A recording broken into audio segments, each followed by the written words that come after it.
Hello दोस्तों, welcome back to the 5 minute stock trading course. तो आज हम लोग एक और एग्जांपल देखने वाले हैं बॉश लिमिटेड के स्टॉक में किस तरह से सेम ट्रेडिंग सेटअप को यूज करके ट्रेड किया गया है। तो यही है वो हमारे 7 स्टेप्स जिसको हमें फॉलो करना होता है, तो उनको मैंने यहाँ पर लिख लिया है।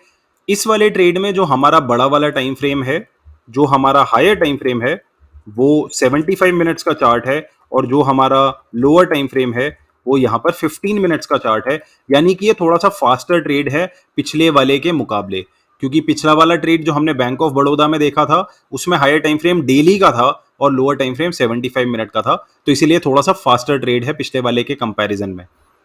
तो ये वाला जो ट्रेड है ये छोटे वाले टाइम फ्रेम में किया गया है पिछले वाले ट्रेड के कंपैरिजन में।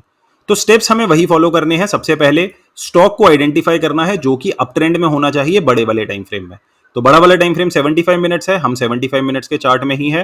क्लियरली लेफ्ट टू राइट देख सकते हैं स्टॉक एक अप ट्रेंड में है। तो अगर आप मार्केट स्ट्रक्चर बनाएंगे तो वो कुछ इस तरह का बनेगा।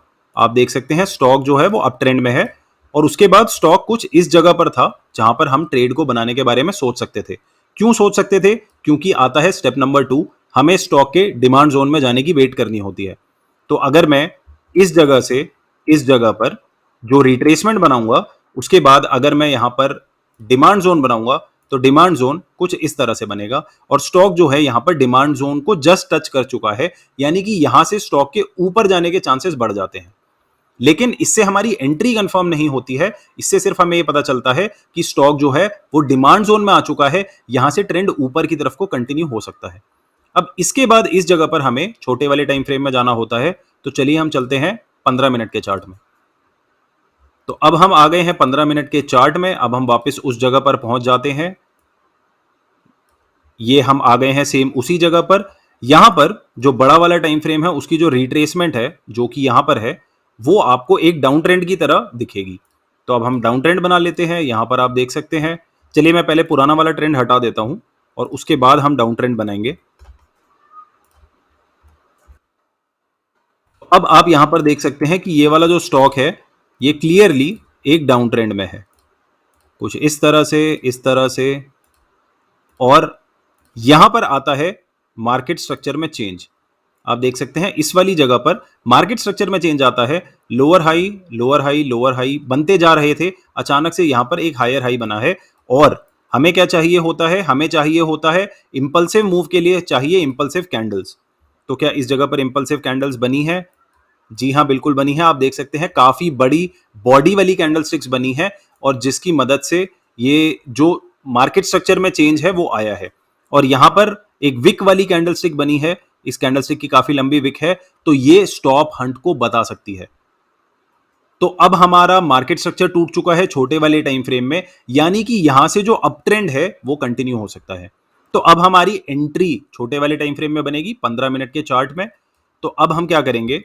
अब हम इस पूरे के पूरे इंपल्सिव मूव का रिट्रेसमेंट बनाएंगे जो कि है स्टेप नंबर 6। स्टेप नंबर 6, पूरे के पूरे जो टाइम फ्रेम है उसका हमें रिट्रेसमेंट बनाना है। और जो 62% रिट्रेसमेंट है जो कि ठीक इस जगह पर है, यहाँ 1863.5 इस जगह पर आप देख सकते हैं। यहां पर हमारी एंट्री होगी। स्टॉप लॉस जो होगा वो ठीक स्टॉप हंट पर होगा और जो टारगेट होगा उसके लिए हम फिर से बड़े वाले टाइम फ्रेम में जाएंगे। और बड़े वाले टाइम फ्रेम में जाकर के आप देख सकते हैं कि जो टारगेट होगा वो पिछला वाला स्विंग हाई होगा। ये पिछला वाला स्विंग हाई था जिसकी हमने पूरी रिट्रेसमेंट बना करके डिमांड जोन बनाया था। इसी स्विंग हाई तक हम अपना टारगेट रखेंगे। तो यही हमारा टारगेट है। और ये एक काफी अच्छा 5.5:1 का रिवॉर्ड टू रिस्क रेशियो वाला ट्रेड बन गया है। यहां पर जितनी भी आप ये डॉटेड लाइंस देख रहे हैं, ये सारी की सारी जो हैं ये एक डे को इंडिकेट करती है। ये सेशन ब्रेक बताती है डेली का। आप ये देखिए कि ये स्टॉक लेने के बाद कितने दिन तक होल्ड करके रखना पड़ा था। 1 2 3 4 5 6, लगभग 2 से 3 हफ्ते तक स्टॉक को होल्ड करके रखना पड़ा था। और उसके बाद जाकर के स्टॉक ऊपर गया था और ऊपर फिर काफी तेजी से गया था। होल्ड काफी देर तक रखना पड़ा था। तो इसीलिए स्टेप नंबर 7 सबसे ज्यादा जरूरी स्टेप है कि आपको पेशेंस रखनी है। तो इस तरह से आज हमने एक और एग्जांपल देखा कि कैसे हम इस ट्रेडिंग सेटअप को यूज कर सकते हैं और किस तरह से इससे हम एक्चुअल चार्ट में ट्रेडिंग कर सकते हैं। तो तो अगली वीडियो में हम एक ऐसा एग्जाम्पल देखेंगे जहां पर हमने सेम सेटअप यूज किया लेकिन वहां पर हमारा स्टॉप लॉस हुआ है। क्योंकि मैं आपको इस कोर्स में सिर्फ ये नहीं दिखाना चाहता हूं कि हर बार प्रॉफिट होते हैं, कई बार स्टॉप लॉसेस भी होते हैं और वो हमें लेने आने चाहिए। वो ट्रेडिंग का एक पार्ट ऑफ द गेम है, वो ट्रेडिंग का ही एक हिस्सा है जो हमें समझ में आना चाहिए। तो अगली वीडियो में हम देखेंगे एक ऐसा केस जहां पर सेम सेटअप लेकिन उसने काम नहीं किया। तो चलिए मिलते हैं अगली वीडियो में। धन्यवाद।